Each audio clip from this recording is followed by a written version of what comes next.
Now, President Cyril Ramaphosa will officially open and address the Sustainable Infrastructure Development Symposium in Cape Town today.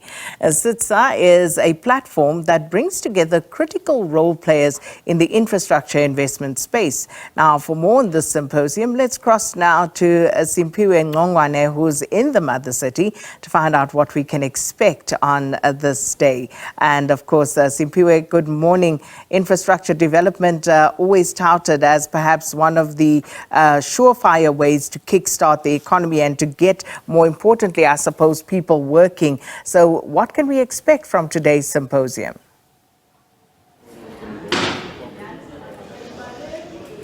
Well, a very good morning to you, Sakina, and a warm welcome to a very, very windy Sanctuary City in Cape Town.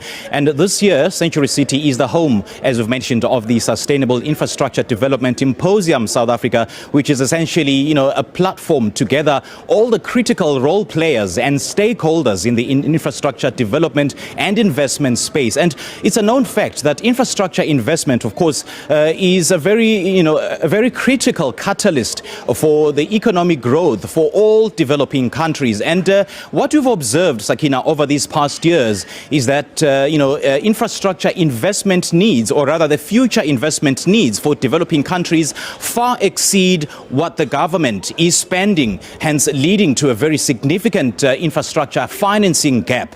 And by developing country standards, South Africa, I would say, still leads the stakes in terms of infrastructure development because we've got a very a secure transport system, rail system, roads, education and health facilities. But over the past years, we've seen a significant decline of these facilities. I mean, a case in point, what everybody's talking about now is the energy needs or the lack thereof when it comes to the fact that South Africans, millions of South Africans are still reeling from the harsh effects of the rolling blackouts. And the energy generation in South Africa is on its knees.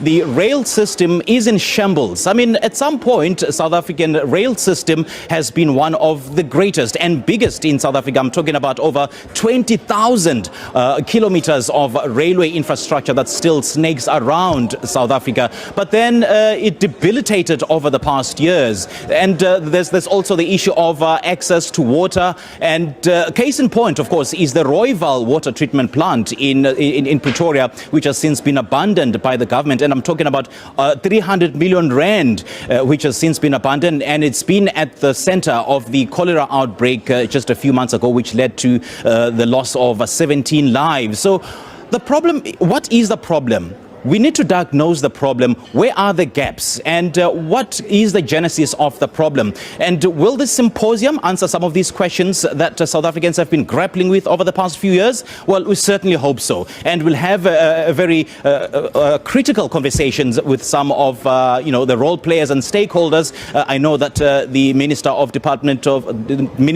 Public Works and Infrastructure, SIDSSA, is here already. And later on, we'll be in conversation with the Deputy Minister in the presidency, who is, the president's being at the forefront for the implementation of such funding mechanisms when it comes to infrastructure development. And later on, we'll also speak to Infrastructure South Africa Deputy Director General, who will take us through some of the policy frameworks and mechanisms that have been put in place insofar as implementing some of these developmental goals. But all this and more coming up a little later on, and at about 7:15, we'll have our first guest, the Minister of Public Works and Infrastructure, Simphiwe Ncongwane. But for now, I'm going to hand it back to you in studio in Johannesburg.